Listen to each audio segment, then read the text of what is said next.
right, we're back. All right, Nothing Beats Rock. Beats rock. So we got the AFC Championship, NFC Championship. Yeah. So, AFC, Chiefs, Bills. We had pretty good games. Yeah. You know, if we start off with the Eagles and the Commanders, I thought the Commanders needed to play like a mistake-free game, and they just couldn't do it. They didn't do it, yeah. I don't think that they like imploded or fell apart or were not ready for the biggest stage. They just had the turnovers, and the turnovers just killed them. And the Eagles they took advantage of every turnover, and just rolled them. Yeah, it was 4 turnovers, 9 penalties, and the Eagles, check this out, 229 yards rushing and 230 yards passing. Right. Just balanced. And Jalen Hurts did not look like he was injured the week before. Right. I don't know what he did to him Monday through Friday, but man, he was ready to go. Yeah. And they just, once they got rolling, it was obvious, like at the end of the game, when the Eagles brought in their backup running back, and he was charging through them. It was just, you could see like Washington was beat. Yeah, they were beating the turnovers and everything, and then the fact that they really just could not stop the run. No. And then 55 to 23. Yeah, but at that point, like the game was out of reach. They're not even really trying anymore. Yeah. It's sort of like they're running the ball to run the clock, get the game over with. But and they pulled Daniels, so like they knew the white flag was out. Yeah, like this game's over. It's over. Yeah. But I still don't think that it's not like they got just destroyed like some teams in the past where you're like, how did they make it to the NFC Championship game or the AFC Championship game and get beat by 40 points? I don't feel like it was that way. It was just like there were so many mistakes that they just couldn't overcome them. Yeah. So I didn't have a feeling of it like it was a total blowout, even though it was, but it still looked like, well, there's a reason it was a blowout. Yeah. The Commanders cleaned that up, and who knows, maybe next year. It's so interesting to see how it shakes out, because if the Commanders don't beat the Lions and the Eagles have to go into Detroit to play, makes me question. I know I would have picked the Lions against the Eagles if they had played in Detroit. I would have picked that. Right. And so for the Eagles, they look solid and everything. And it worked out, because even that game against the Rams for them, it seemed to me that snow and that bad weather. That home game really like tilted everything in their favor. Yeah, They play that same game in LA, and I don't know if they win it. Exactly. Yeah. So. But they earned the right to play at home, and they got the benefits. Yeah. So, Eagles are on to the Super Bowl, and then the Chiefs-Bills game, it has to go down as an all-time classic, epic game and everything. 32-29. The Chiefs pull it out, and there was so much in that game that's bananas to talk about. Right. First, the just back and forth nature of it. We mentioned a little bit ago talking about the Chiefs getting the momentum early. They're driving to looking like they're going to go 14-13. Well, it looked like they were going to roll the Bills. Yeah, and the Bills just looked like they didn't have anything. Yeah. And then the turnover. And then the turnover happens, and the momentum really shifted. All of a sudden, the Bills take the lead and everything. Yeah. Then the Chiefs come back. They take the lead again. The Bills come back. They take the lead again. Chiefs come back, tie it up and everything. And then at the end, the Chiefs, they get the field goal. And it's crazy thinking the Bills went for 2 at one point during the game. And Twice. They didn't get it. Twice. They didn't get it. The Chiefs went for 2. They got it. And thinking, oh, man. So here's the thing. And I've said this for a long time. If it's not the last play of the game and we need a 2-point conversion to tie it, or if we're just going to say, screw it, we're going to win this game, that's the only time I go for 2. Right. If it's the first quarter and that stupid little chart says we're down by 14 or 12 or whatever and we're going for 2, ignore that. Right. Wait for a little bit to see how till it matters plays out on one play at the end. Because if the Bills don't go for the 2 points both times and they just take the point after, that's 2 points. And one of those, they already kicked the ball. That's right. They already made it. Yeah, they took the points off the board. And there was a penalty against the Chiefs. For offsides or something. Yeah. So they took points off the board and then failed to get the 2-point conversion. And man, even that reminds me of one. On one of the Chiefs' touchdowns, there was a personal foul penalty against the Bills and everything. And you're thinking that Andy Reid's going to be like, yeah, let's apply that on the kickoff. And he Yeah, didn't. he He didn't. put it on the extra point, and Right. he didn't go for 2. He just kicked the extra point. Right. Just being like, Harrison, we Just just get you a nice chip shot. we're make sure, you Yeah. know, everything, because this could be Right. important. And thinking like, man, that was, you know, like such a decision to be like, yeah, Yeah. man, let's just go Oh, ahead and and the make this kickoff. easy, because a missed extra point could be huge in this freaking game. Well, because a few years ago when they moved it back to like a 25-yard kick, all of a sudden the point after percentages dropped off. It's not exactly the gimme anymore. Yeah, you know? and so to take that penalty and make it a gimme is way better than to do it on the kickoff. Yeah. They can already kick it into the end zone from Exactly. the normal spot. Exactly, Well, you we need know, 5 hey, more man, we yards. put it through the end zone. Worst case scenario, they're starting at 30. Right. You Yeah. know, So to sort of put it and apply that to the point after attempt, Yeah. that made so much sense. yeah, But if you take the Bills and they take both of those 1-pointers, there's no way to tie it, because even if the Chiefs wouldn't have gone for 2, but it would have changed everything, and it could have helped the Bills. it changes how things kind of play out, you know, and everything, as to what's gonna be going on. And it's so then we got to talk about I think the 2 calls. Yeah. Okay, the 4th down stop that the Chiefs got on Josh Allen, yeah, and late in the everything, game. where they went for the, you know, basically quarterback sneak type thing, and that call, it appeared from every angle they showed That he made it? he was no what I thought was every angle they showed he was short, but the one angle that you actually could see where he got to, there was a Bills player completely in the way. Yeah. So every other angle, it was just like seeing that, it was like they're going to have to stick to the call that's made on the field, because there's no angle where you can no see definitive the angle. ball has crossed there. Like every other angle, you're seeing the ball here. And then you're thinking, you don't know for sure with this guy's position, like, does Josh Allen have the ball here or does he have the ball here? You know? And is that the play? Is that the play where they knocked it out of his hands? No, this was just the 4th down. It was like a 4th down, and There was another 4th down foot. play where he stuck the ball out over, and then the Chiefs knocked the ball out of his hands, and he ended up recovering it again. But by the time he recovered it, he was well behind the line. And it was one of those things where, like, if this was a goal line play, as soon as he lurches forward and sticks the ball out, the play is over if he scores. Right. But if it's for a 1st down in the middle of the field, the play's not over. Like, Oh, that's an interesting point, because if the ball does get knocked they free, slap the then ball. it's- Yeah, one of because the- he's not down, he's so the not ball's down. free. So where you recover it? Yeah, right. one of the Chiefs players slapped it out of his hand, and he ended up recovering it, which was pretty miraculous anyway. But by the time he recovered it, he lost the 1st down.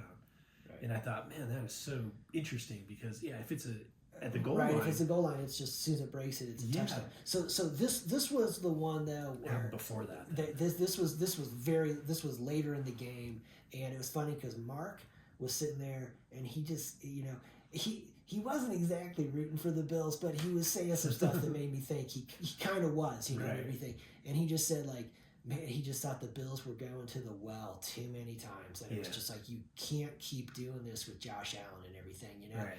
And The Chiefs seemed like they had his snap count down, they because they weren't getting the jump on them. yeah, they had some, they definitely had some stuff. Spagnuolo, you know. So that play was tough for the Bills to swallow and everything, just because, you know. Yeah, they might have got it, but they couldn't. Every angle looked like he was this short, except the one that you could see straight down the goal line, Yeah. and there's literally a Bills player completely in the way, and you're like, Right. you can't see the freaking ball, Right. you know. And so the Chiefs, you just knew like how they ruled on the field what's going to stand here, and then the dual possession. Xavier Yeah. Worthy. Okay, so that play was bananas, because it gets to where it's like you just don't even know what to catch anymore. Well, that was a beautiful one too, because the Chiefs ran a play that lost like 5 yards, and they're like, whoa, that play doesn't count. Because, Oh my God. because the Bills challenged the first call. And I was Yeah. like, wait a minute, they can't challenge the call. They already ran another play. You know what I think happened? You know what I think happened on that, man? I think that official over there saw that red flag. He's coming out there blowing the whistle. Arrowhead is so freaking loud. Yeah. Nobody could heard it. freaking hear it. They run the play and everything, and all of a sudden they're like, no, we're going back. You know, and it's like, what? Exactly. You know, what? And then on Then on they review that, the play. The Chiefs get the ball because the tie goes to the receiver.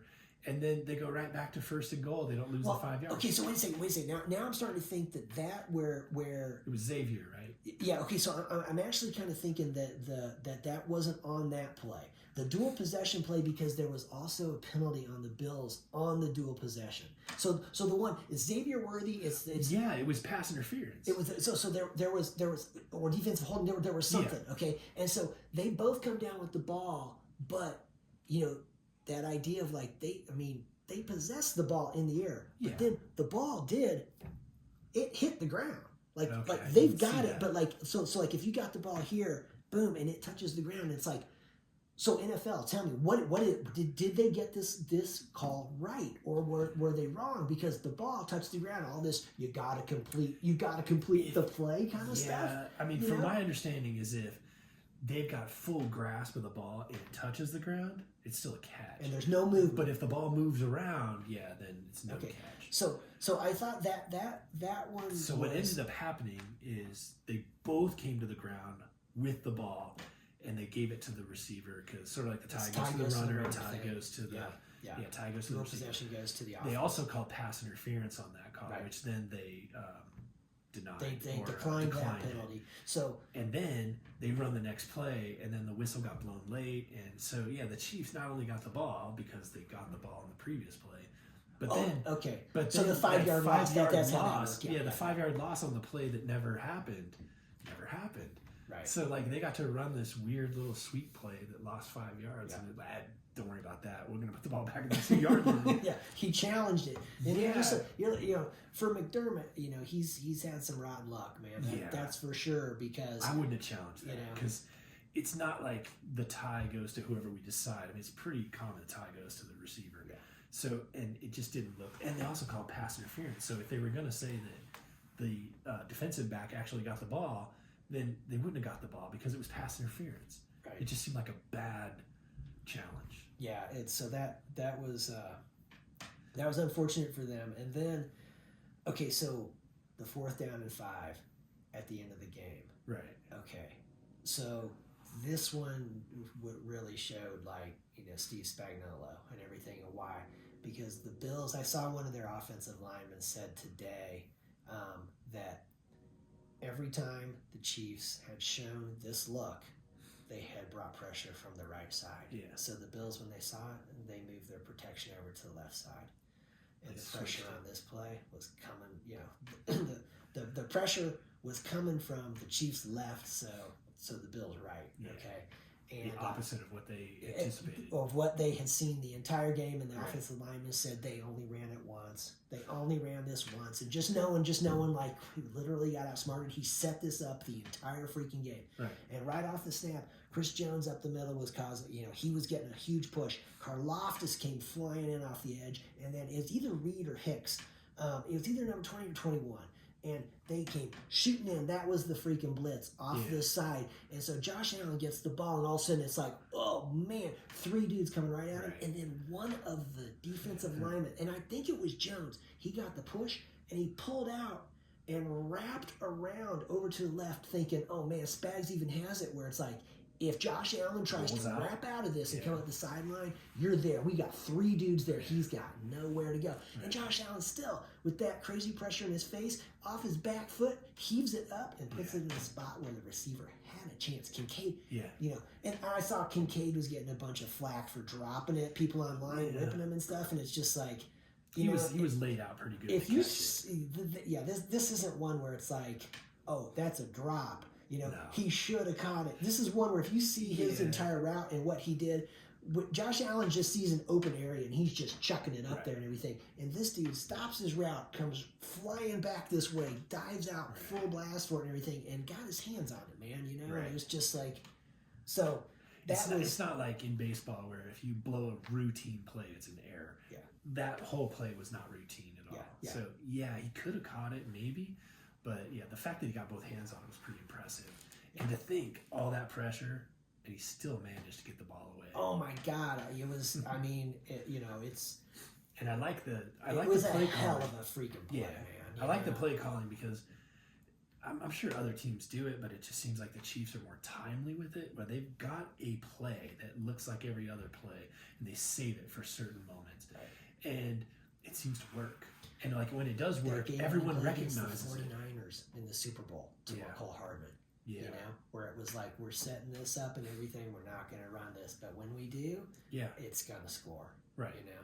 Yeah. So it's just, it got it, you know, like just saved. Yeah. And it looks like the other routine play that the other team is like, oh man, like they've already diagnosed it. We know this one. We've seen this 5 times today. Yeah, they're already cheating for it. Yeah. And then all of a sudden the play goes a totally different direction. Yeah. And then, so it's I don't know, it's admirable. It's like impressive. The game development, Pat Shurmur. Yeah. You know, I'm gonna throw it farther. There's just a big difference there. And then I know we said it on here. Okay, the 3rd down and 8 to clinch the game. Samaje Perine. Yeah. Remember how I was saying my picture of Samaje Perine is on a 3rd down like this or something. He comes in there and everything, and all of a sudden, man, he rolls out of the backfield, or he does that up the middle over the side. Bam, Mahomes dumps it off to him, and he's gone for 15 or 25 yards and everything. And so when he catches that ball, at first you're looking and thinking like, oh man, that Bills defender's there. I don't know if he's going to get the first down, and knowing like you got to get the first down, or the Bills are going to get the ball with a minute plus left. Right. Like the game's not over, man. You know. And he got the first down, and then they said he was out of bounds.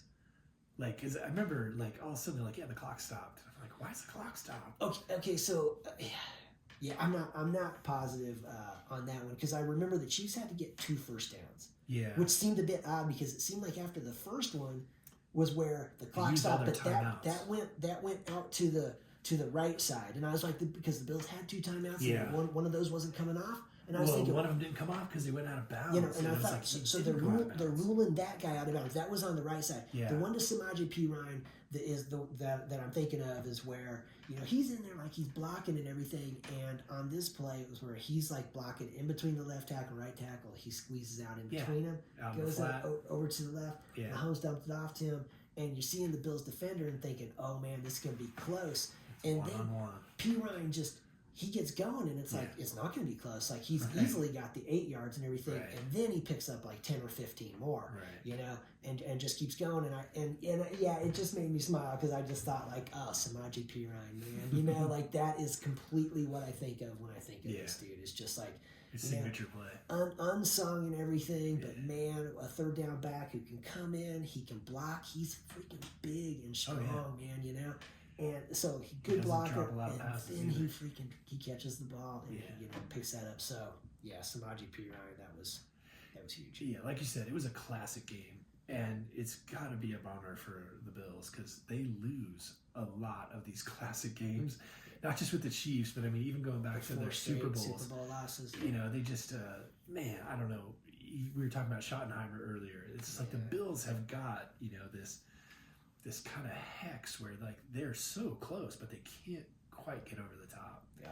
Like that Marv Levy thing where you got to feel sorry for him. He's lost 4 Super Bowls. Jimmy Johnson, the man. They're like, the game's next week. He goes, yeah. I know. It's just, you know, they've got that thing where they just cannot seem to get over the hill. And they got so much positive going for him, because Josh Allen is awesome. He's super. James Cook, the back, is great. Yeah. Their receiver, Hollins. Yeah. That dude has come on, and I think he was really getting opportunities because of some injuries to other guys, and that guy is real good, you know. And you know what? They lost both of their starting safeties in the One game. guy got knocked out early. One guy got knocked out early. The other guy didn't even start the game. Yeah. So they were depleted, and the Chiefs couldn't take advantage of it. Right. Like, so they've got solid defense, solid special teams, their offense. Bass, that's what I was going to say, their kicker, Bass.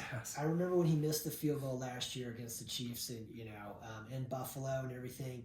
And early this season, he was struggling a little bit. And then, I don't remember who they were playing, but he kicked a 61-yarder to win the game. And I couldn't believe the Bills were even attempting the 61-yarder, because I just thought, like, oh, you don't need to blow this dude's confidence even more. But I made it. And then, as the season went on, I started seeing some more Bills and everything. And I was like, this dude's kicking the ball well, man. Like, he's making them. And he made a 50-plus yarder. And I was kind of surprised they were going for it. But the temperatures weren't down in the 20s in this game. They were. It was like 27. They were. I think they were in the 30s. I think it was like low 30s, and it was like, okay, man. So they got a little more distance on it here and everything. Because I was kind of surprised when they were lining up for that, but then he nailed it. It was like, man, he made that easy. Yeah, when he plays in Buffalo, and that field is not like prepped like some of the other fields with the heated surface and everything. Yeah. So he's kicking in some pretty harsh conditions. So you know, you go somewhere else and it's like just a little nicer.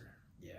But no, they did well. But a classic game, but they came up short. Just that much. 32 points. That's 32 sure was that's the highest the Chiefs have scored this the whole season. Yeah. You know.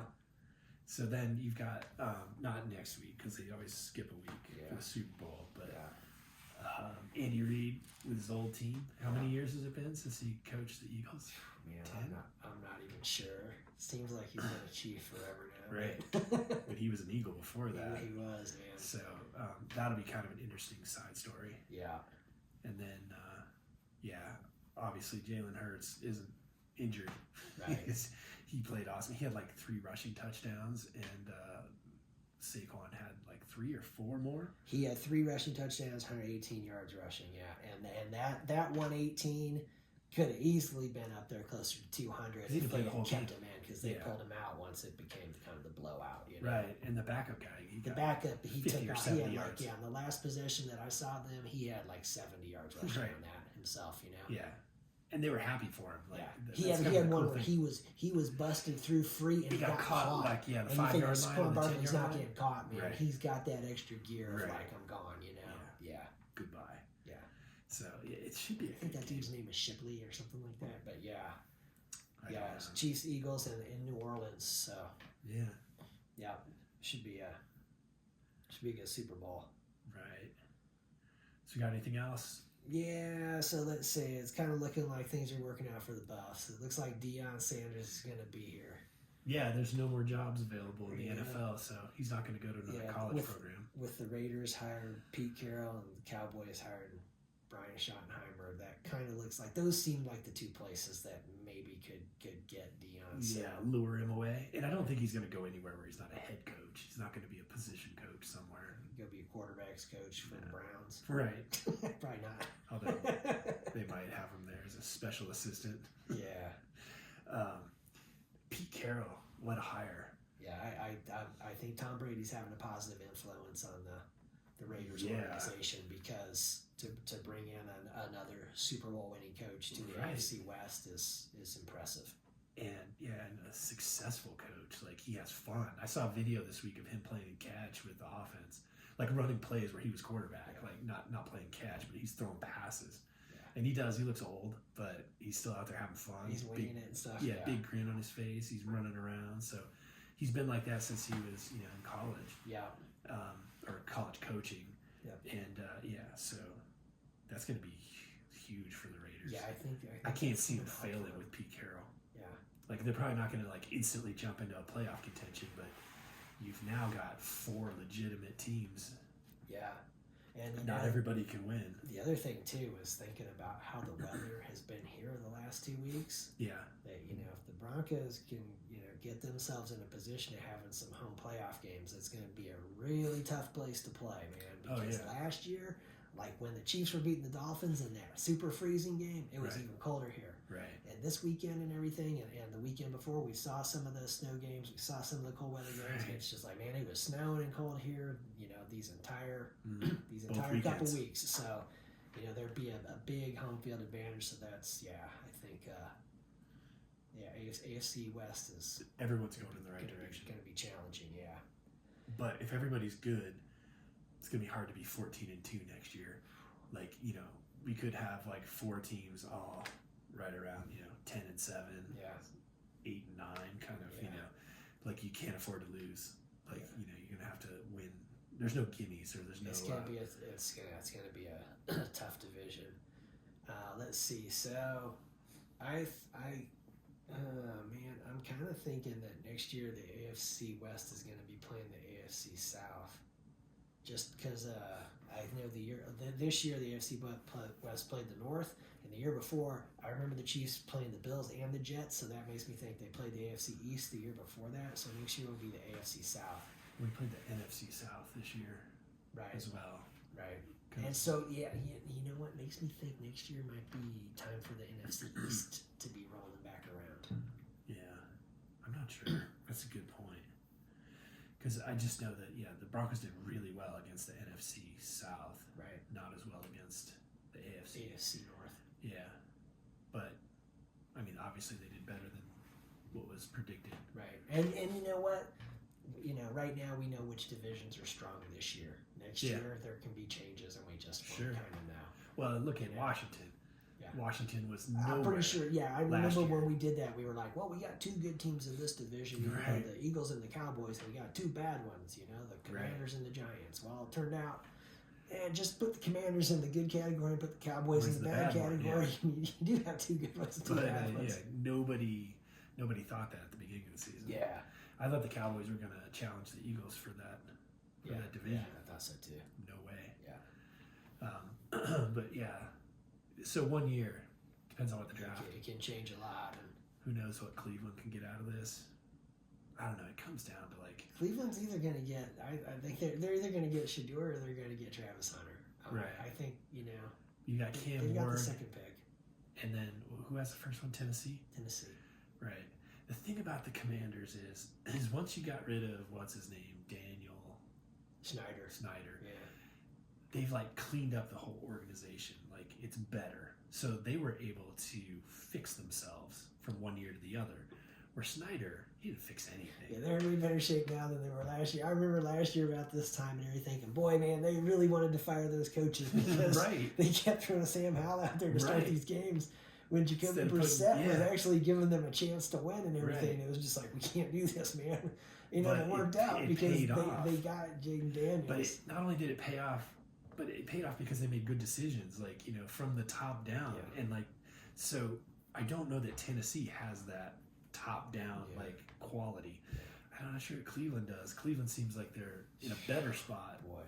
But the mistake that they made with Watson is just you gotta be kidding. It's right up there with Denver and Russell Wilson. They threw so much money at him and then somehow still managed to get out of it. And they're still paying him a ton of money, but they still found a way to be successful this year when nobody thought they could be.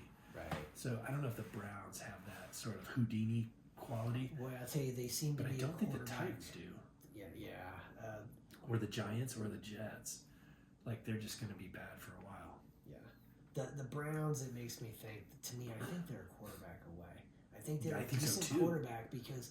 You saw when they brought in Jameis Winston, they got a little boost from that until teams figured out, this is how we play this. Right. He only looks at the guy he's going to throw to. Yeah, and then he started kind of getting shut down and everything. But but if they had somebody with just. But that's the thing is the Browns, our friend Mark will tell you, how many quarterbacks have they messed up though? Yeah. They had Jacoby Brissett, they messed up. They had Baker Mayfield, they messed up. They had Joe Flacco, took him to the playoffs last year. Right. It's they had guys who, if they had been there this year, would have really helped them. Oh, definitely. And so because they went from a playoff team to nowhere near the playoffs.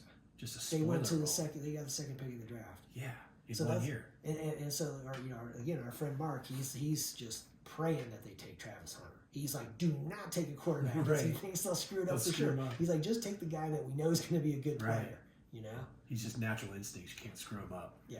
He just gets the ball and runs with it. This guy can play and everything, so we know that's going to be all right. But if we take a quarterback, we're going to ruin him. And I think he goes back to Tim Couch. Remember that guy coming out of Kentucky way back in the day? Oh, yeah. He was awesome. That was so long ago that it was back then it seemed like it was a lot harder to tell which quarterbacks in college were going to be good in the pros because I had the giant difference in the game.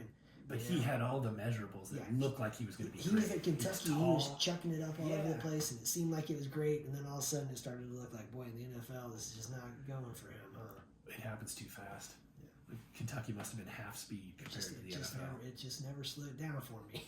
It just got faster. Which is kind of what Tad Boyle's thinking right now, going to the Big 12 from the Pac-12 in men's basketball. How did they drop so badly? 0-9. I saw the end of that game yesterday against Arizona State. They were so close. They were down by 1. Yeah. The ball, wide open look. 2 seconds left, and it just hit the rim and just didn't go in. Right. Arizona State got the rebound, foul. The game was over. But it was bad luck. They like we were saying, they really haven't been getting blown out. Every now and then they get blown out, but most of their games are tightly 5 contested. points, but 10 points max. Yeah, they're close, but they're always losing. Just doesn't go their way. It just makes me wonder, how come the NIL money works in some places but not in others? NIL in the portal, it just it seems like he's, in a way you just think, boy, if look at last year. They're a couple of points away from a Sweet 16 appearance. Very close. And you put one guy in the NBA draft, and I think it was 2 guys hit the portal, right? At least 2 guys hit the portal. At least 2 guys who were good, they could come back. Enormous contributors to why they were in that spot. But the one guy, I forgot his name already, but he was drafted. Cody Williams, he's the one that went pro. And he was injured almost all the whole year, and he just came back just enough to play, and you could just see the talent. Yeah, but things just looked so smooth when he was in there. Things moved so much better. They moved with a certain purpose. You could see the play develop and be like, oh, that dude's gonna shoot. This is how it's setting up. Where when he wasn't in there, it just seemed random. Yeah, it just seemed just beat your man. Yeah, kind of stuff, and just they were still not going to go that great. Yeah, they were still highly successful with it, but you couldn't see the choreographed part of this is how the play was set. Yeah, when he's in, you just feel like they don't have any problem getting the ball past half court. No, they get up there, they pass around. When he's not in there, getting it up to half court is a challenge. When the other team puts a full court press on, we're in trouble. Right. And this dude wasn't a point guard. No, it was but he just moved so well. He just was able to help out in a great way with all that kind of stuff. He always got open. And so this year's team, I don't know. We'll just see. Maybe this is the kind of thing that it's look, it's going to look ugly for this year and everything, but none of these kids are hitting the portal. They're going to be here next year and everything. And it's going to be a lot better next year. All of a sudden, all these close losses, they're going to be going the other way, and we're going to be looking a lot different. You got to think every team gets into the Big 12 tournament. There's always a chance, right? They get in the tournament, run the table. Also, there'd be something, they won every game by 1 point or something. And it's Big 12's tournament champions. They're automatic bid. They're in the tournament after 0-20 regular season. Oh my God, that'd be awesome. Oh yeah, that'd be coach of the year kind of stuff. Oh yeah, if that happened. That's not a turnaround from one year to the next. That's a turnaround within the season. 0-20 to it would be 4-0, right? 16 down to 8. I think 4-0 to win down that. To 4. So you'd have to win. You'd have to win a round of 16 game, 8-4-2. You'd have to win 4. Yeah. You have to win 4. Yeah. So they could do it. Well, because with 12 teams, it would be just like the college playoffs. So 2 teams. Or there's 16. 4 teams would get them. Oh, there's 16. There's 16, which does worry. It still works the same way. In some conferences, not everybody gets in the conference tournament. Oh. Then it's changed a little bit, and so it's how's this working? Are we not going to qualify for the conference tournament? Because that sucks. We'll have to find that out. But see, even if if there's 16 teams, you're right. They can still play 16 is perfect. Yeah, that's perfect. With 12 teams, if you have 13 or you have 17, you've got an odd man out. If you got 13, then it's okay, well, somebody gets by 13. Kind of thing or something. No, you can't. You'd just have to play with 12. And 4 teams would get by. Think about what the NFL's doing, right? So it's a situation where you got 7 teams. Yeah. So 1 team gets a bye. Right. So they could do it. They probably could do it. With 13, it would be super weird. Yeah. Because we had a 12 team in the college football. I guess basically it would just be the college football playoff had 4 teams with byes. So if you have a 13th team, that just means only 3 teams would get a bye. Yeah, and then 2 teams. And so it would work. Yeah, so you can still do it. It would just be 3 teams would get the bye. Everybody else would be playing, and it would just kind of go from there. So hopefully they get into the tournament with an 0-20 record. Yeah, we're gonna have to clarify that before the next episode. To find out what are our chances. They still got 10 games. Yeah, just keep training. Just keep training in these games and everything. You guys will be fit and ready to go for. Right. This is the first season. We're waiting for the second conference tournament. We'll go absolutely ape in the second season. That would just be bananas. We're winning. Yeah, we're winning by 10. win the conference tournament, get the NCAAs, and just roll through that too. Right. Just rope it up. Remember they beat Connecticut early, and it was like, wow. Yeah, I remember that. And then all of a sudden, I remember that. We were saying like, yeah, we beat Connecticut now, and watch Connecticut turn their thing around, win another national championship, and watch us get bounced in the NIT in the first round. Now it's like there's no NIT on the horizon for this team, man. Oh no. This is either win the conference tournament, get the NCAAs, or you guys are just getting ready for next year. Yeah. Oh yeah. What's his name? Jim Nance will be like, interviewing Connecticut, like, what turned the season around? Well, that early season loss to Colorado. We lost to Colorado. We knew we had to get our shit together. Can't lose to those guys. We never look back. And now we're here with the confetti. Yeah. Thanks, Colorado. That's what'll happen. What's that song they play? A Star something? They play that song when they get the national championship in basketball. Yeah, they cut the nets down. Yeah. I gotta look that up too. All right. Yeah, we'll look that up. We'll see what happens for the CU basketball team. Yeah, but probably by the next episode we'll be like at 0-11. Could be. Yeah, they got a tough schedule. At least 2 a week. Yeah.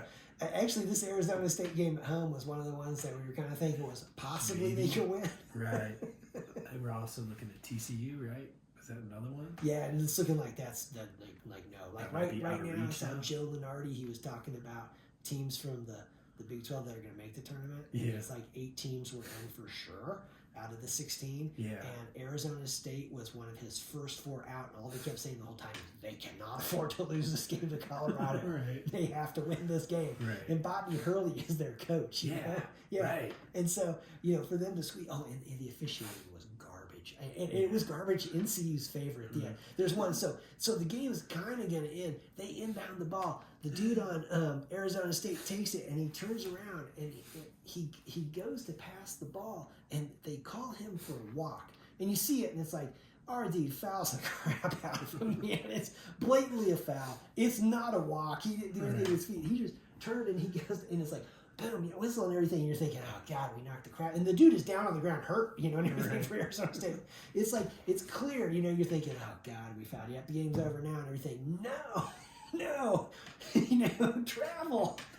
It's a Colorado ball, and the announcers are just like, I can't believe that, It's an all Boulder County officiating crew. Dad, we're trying as hard as we can, man. Yeah, man, you guys need to score. You gotta make that shot. Yeah. And the shot that they attempted, they got a good look, man. It was a very wide open shot, and you just could not knock it down. And the way it's going for them, you just kind of know, like it's too wide open. It's just not going to go. He needs a guy in his face. Yeah. Go. Oh, and that was so the reason they were down by 1 was because on their previous possession before that, they're down by 3. Pass the ball to the dude. He goes up to chuck up the 3 and everything. He freaking misses it and everything. And they called for a foul. They called a foul on Arizona State 2 and everything. 3. And the dude who they called a foul on, he's looking like, what?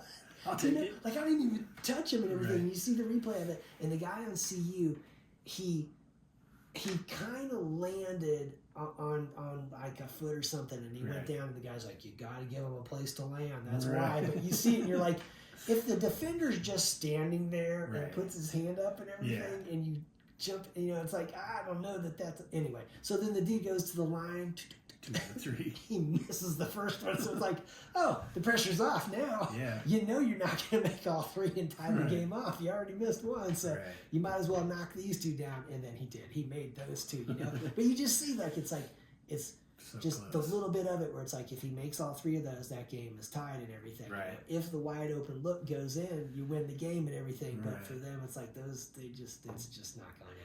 Even, like I said, with 2 very favorable calls, that were like, You're still 0-10 in the Big 12. 0-9, right? 0-9? 0-9 at this point. And what's crazy is I think their overall record now is something like they had 9 and 11. Yeah. So thinking they were sitting there 9-2 at one point. Right. They look great. 9-2. Then all of a sudden they got into conference. Yeah, they got into their conference schedule and it just went right in the toilet. God, I wonder what that locker room must feel like. Yeah. They need to get Coach Prime in there to whoop him up for the next game. Something. a little push, you know. Yeah. We just need a couple more buckets out of you guys. Yeah, little Wayne could come in. Yeah, part of the crew. Maybe Snoop's got some eligibility left. Maybe. You know. Did you see that one game? It was weeks ago, but Shador was there and Travis was there, Travis Hunter, and they were out there on the court, like, you know, throwing passes, and like Travis Hunter was dunking. Like, it was awesome. You're like, damn, that dude, he's got hops. And you're like, well, could they just like put him on the game? Because he had his number 12 on with his basketball jersey. See, that's hilarious, man. Yeah. Because it does make you wonder if it's just like, actually, yeah, Travis Hunter could start on a men's basketball team right now. Tab Boy would be like, come on in, man. Come on in, yeah. The Heisman Trophy winner. How about that? How about that to just blow everybody away? Right. Big 12 Conference Tournament. We got a surprise in Colorado. Right. Travis Hunter is suiting up for the bus today. In fact, he's starting. He's playing the whole way, too. He's not coming out of the game. He's playing offense and defense. Right. That was like, yeah, I know he can play the whole game, man. Playing the whole 42 minutes or whatever it is. And the Buffs win by 15. Yeah. Travis Hunter scores 62 points. Right. Like, holy crap. No assists. All baskets. No fouls. Yeah. He's looking like Allen Iverson out there. Yeah. Yeah, I mean, when they were doing that, like they threw up like an alley-oop to him, and he just went up like it was nothing. Yeah, I was thinking, remember when you like see players in the rec center be like, oh my god, I think that's Westbrook, just dunking on people. You know, you're like, whoa, that dude is so badass. Yeah. So yeah, he can play basketball, I'm sure. Yeah. And you know he's got the endurance. Yeah. No Problems. problems. He's not going to get tired. The physical nature of it. It's like, yeah, he's going to be all right. He's playing entire football games. I think he can play a basketball game. Yeah. Like, yeah, he might foul people. Just because football. He's a little too physical. Yeah, a little too physical. Oh, well. All right. We'll check on that and see what happens to him next week. Yeah, go Buffs. Yeah, go Buffs. Nothing beats rock. Nothing beats rock.